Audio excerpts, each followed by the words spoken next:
Bo'ldi. Assalomu alaykum qarindoshlar. Ma nayt yaxshi suhbat bo'ldi. Bo'libmi dunyo qurultininki a'zolariniki xalqlar yuz ko'rishib, bu qadar bir sosyal medyada 100 tarana paranglashganimni ayt to'g'ri ko'rdim. Mening Mehmet To'xtay efendi bir savolim bor edi. O'tganda dunyo Uyg'ur qurultining raisi To'lqin Aysa efendim Amerikadagi xalqlar suhbat ipoga vaqtida o'zining indigenous people to'g'riliq bu ko'z qarashning shaxsan xato deb qaraydiganligini degan. Ama Mehmet To'xtay efendim 700 növetlik Dünya Uygur Kurultu'nunki yığın zalda soralgan sualga, yani indigenous people to'g'ri soralgan sualga, indigenous people'ning mustaqil hukuk bada cevap verdi. Bir yerde bir kaymak kuş var biz xalqlarga nisbeten. Bunun bir cevap verirkenimiz raisning to'g'rimi yoki sizning maşta bu cevap bergan bo'lsangiz rahmat. Ko'p rahmat. Samimiy savolingiz uchun. Bu indigenous meselesi yoki yerli xalq meselesi 1925-yili shu vaqtlarda Birlashgan Davlatlar Tashkiloti yo'q, shu Jenevada League of Nations deb, ya'ni davlatlar birligi degandek bir hozirgi Birlashgan Davlatlar Tashkilotining nihoyat ibtidoiy bir shakli bor. Shu yerga Amerika va Kanadadagi yerlik millatlar va Avstraliyadan bir mazdur shu Jenevaga ko'tarib borgandan boshlab hisob qilganda bu 100 yilga yaqin bir jarayon. Muşunda köreş kılış neticesinde 2007-yili men eğer tarixida bir kun ay yıllarda hatalaşıp kalmışsam ki qarindoshlar tuzaltıvası buldu. 2007-yili 9 ayının 13 günü o deyme. Muşunda 100 yılga yakın köreşlerden keyin Birleşken Devletler Teşkilatı uzun yıllık tadqiqot, uzun yıllık izlanish neticesinde yerlik millatlarning huquqini huquq meselesinde bir declaration yoki bir jakarname e'lon qildi. Bu jakarname dunyodagi butun ma'lum bir yerlik millat qartilgan emas, yoki Kanadadagi yerlik millat ya Amerika, Avstraliya qartilgan emas, butun dunyodagi ota bobosidan meros qolgan tuproqlari bo'lgan, lekin bu tuproqlari tashqi kuchlar tarafidan besilingan, shu besilish jarayoni natijasida bu asli bu tuproqni egisi bo'lgan bu xalqlarning milliy mavjudligi tahdidga uchrab yo'q bo'lish girdobida qolib qolgan. Shunday qiyin sharoitda shu vaziyatni o'ngshash uchun bu xalqlarning huquq masalasi haqida bir jakarnoma e'lon qildi. Endi bu jakarnoma 2007-yil 9-ayning 13-kuni Birlashgan Davlatlar Tashkilotida ovoz qo'yilganda 143 davlat uni qabul qildi. Xitoy buning ichida. 4 davlat qarshi turdi. Amerika qarshi turdi, Kanada qarshi turdi, Avstraliya qarshi turdi, Yangi Zelandiya qarshi turdi. Amerika, Avstraliya, Yangi Zelandiyaning nima deb qarshi turganligini men bilmayman. Lekin o'zim turayotgan Kanadaning nima deb qarshi turganligini bilmayman. Chunki u 2007-yil 9-oyda yerlik millatlarning huquqlari haqida e'lon qilgan bu jakarnomada yerlik millatlarning o'z taqdirini o'zi belgilashdan iborat haqlarini to'liq ularning haqlarini qaytarib berish, ular ega bo'lgan bütün boyliqlarni ularga o'tkazib berish, tabiiy boyliqlarni nurg'un moddalari var, 46 moddalik bir cho'ng bir jakarnoma u. U jakarnomaning bir moddasining bir so'zdilam ilibla uningdan xulosa chiqaradigan bir narsa umumiy tekstga qarash lozim, u jakarnomaning umumiy ro'yiga qarash lozim.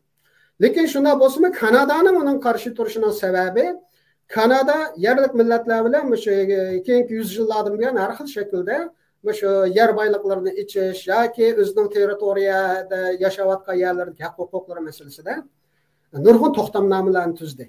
Endi bu 2007-yildagi Birlashgan Davlatlar Tashkilotining jakarnomasi butun yer boyliqlarini ular qaytarish u bu degandan keyin Kanadaning nima qilgan o'tirib qo'ygan nimasi mening bular bilan hozirgi tuzgan nurg'un to'xtamnomalarim bor. Hamma narsa beka olib ketsa, men qaytadan noldan boshlaydiganga to'g'ri kelsa, bu biraz nima bo'lib qoladi?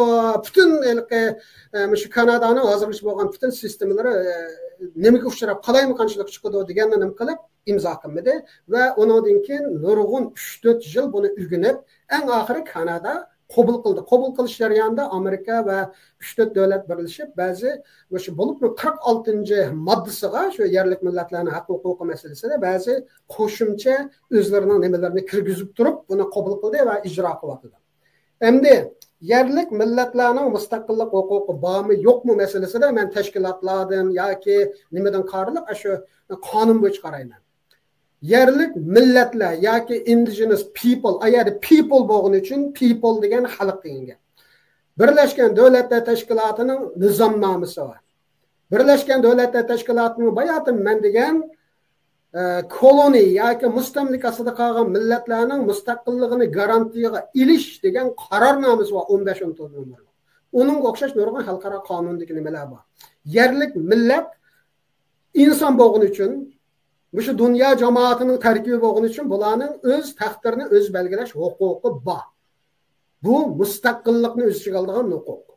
Şunlaşka mesela Kanada'daki yerlik milletlerinin müstakilliği yok, nimesi yok degen gap quruq gap. Hech qanday yerlik milletler men mustaqil bo'laman desa, uningga biraz qiyin sharoit bo'ladi, kurash bo'ladi bizga o'xshash. Ammo uni to'sib oladigan bir kuch yo'q. Mesela Kanada'nın Quebec degan viloyati ikki qatim referendum o'tkazdi men mustaqil bo'laman deb.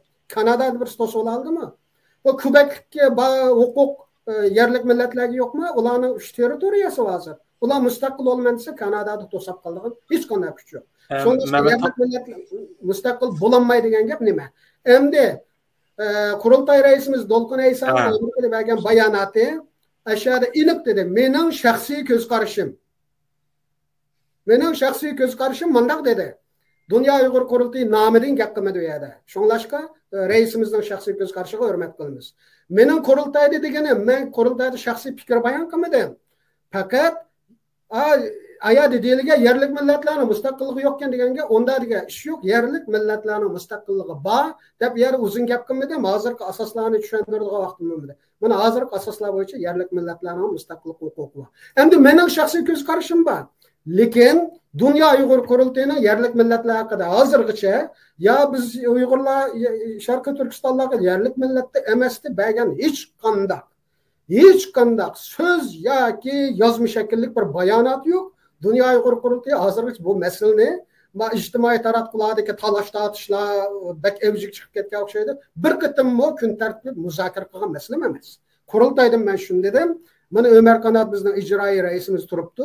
Bu masala muzokara qilingan masala emas. Hozir qurultoyning muzokara qilayotgani uningdan hal qilgan masala. Buni men eskartib qo'yay. Rahmat sizga. Başqa bir temaga bir o'tsak, boshqa qo'shiladigan gap bo'lmasa, chunki bir nimani Arslan bir nimani men davatay mushu naytayliqi mushu ijtimoiy taratqularda yurgan gaplar bor. Ba'zilar chiqib hatto nima so'zlagan insonlar bor. Dunyo Uyg'ur qurultoyi shundaq bir kelishimga qo'l qo'yganmi, yerlik millatlar kelishimiga qo'l qo'ygan shu bu deb. Bundaq nima mavjud emas, bundaq nima yo'q. Buning hammasi ya'ni uydurma, xalqlar tep chiqqan gap. Undaq bir qo'l qo'ygan nima bo'lsa, akasi ko'rsatsa bo'ladi. Mening ko'z qarashim bu, biz bu yerlik millat degan chaqda indigenous people deb xalqlar degan indigenous people emas, lekin biz Sharq Turkistonning yerlik xalqi. Buni Xitoy bizni Sharq Turkistonning yerlik xalqi emas, bular ko'chib kelgan Mong'oliyadan 9-asr deydi. Lekin u nimasiga qarshi biz deymizki, biz Sharq Turkistonninki yerlik xalqi. Shuni men demoqchi deb qo'ymoqchi. Ya Arslan, o'sha tema haqida men 1 minutlik yana qisqacha izohatim bor. Ömer Qanot apani nayt yaxshi dedi. Ben javob berishim burun, abay degandek sizlarning vaqtinglar nayt qimmatlik, nurg'un savollar tushyapti. Ammalba shu javoblarni men qisqa javob beryapman. Chunki hozirgacha qurultoyda bizda nim qilmagan bo'lg'achqa jamoat jiq talashlar tushg'achqa biroz kamayib ketdi. Bu yerlik millat meselesi bir ikki adamning bundoq bir deyishi bilan oqchi ko'kchi deydigan masala emas. Agar Dunyo Uyg'ur qurultoyi bu masalaga baho beraman desa, xalqaro qonunchilarni to'playdi. Kanadada, Amerikada bu yerlik Birlashgan Davlatlar Tashkilotining yerlik millatlar haqidagi 2007-yili va undan keyingi butun muzokaralarda bu qonuniy asoslarni ta'minlagan qonuniy mutaxassislar ularning fikrini turib, yerlik millat desak, uning afzalligi nima, kamchiligi nima? Sharqiy Turkiston davosiga siyosiy va qonuniy jihatdan foydasi nima, ziyoni nima? Foydasi jiqmi, ziyoni jiqmi? Biz buningga o'lchab turib, faktlarni qonuniy va hamma narsani oldimiz qo'yib turib, anandan keyin hukm qiladigan masala. Buningga balki bir qancha yil ketishi mumkin. Chunki Kanadami, Amerikami 3-4 yil nim qildi. Birlashgan Davlatlar Tashkiloti buni men dedim-ku 1925-yili o'tirib qo'yilgan masala toki 2007 yil, ya'ni 80 yildan ortiq talash tortish qilmagan masala.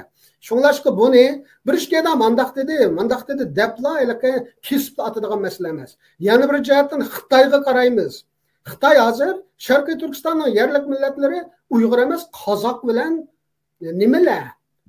Mo'g'ullar odamda birlarni tojiklar deb Uyg'urlar sirtdan kelgan. Xitoyning rasmiy bayoniga qaraymiz. Bu 2007 yil 9-oyning 13-kuni Birlashgan Davlatlar Tashkiloti yerlik millatlarning haq-huquqi jakarnomasini e'lon qilganda Xitoy buni qo'lladi. Qo'llaganda belki izohati nima? Bizda Xitoyda yerlik millat yo'q. Xitoydan boshqa 56 osonlik millat bor. Osonlik millat degan qonuniy jihatdan haq-huquqi eng to'van bir kategoriyaga kirdi, qonuniy kategoriya. Shunglashqa Xitoyning rasmiy bayonoti va bu yerda anadan keyin Birlashgan Davlatlar Tashkilotining yerlik millatlar haqida dunyo millatlarining va cho'ng davlatlarning tutgan maydoni va shunglashqa buningga qurultay, Sharqiy Turkiston xalqining eng oliy manfaatiga vakillik qilish uchun qurilgan qurultay buni bir ishga manda debdi yo munda debdi deb uningga unda baho bermaydi. Qurultay hechimiz qonun komitetining mudiriman. Buningga xalqaro mutaxassislarni kelib turib, mushlarni ahlini kelib turib, ularning fikrini ilib, ortiqchiligini, kamchiligini siyosiy jihatdan, qonuniy jihatdan, vatan da'vorimizga, mustaqilligimizga foydasini ziyinimi? Bularning hamma dastonga to'kib, undan keyin qaror berilgan masala shunlashqa bu ijtimoiy taratqulardagi talash tortishlarga qarindoshlarimiz qat'iy e'tibor qilmoqda. Xo'sh.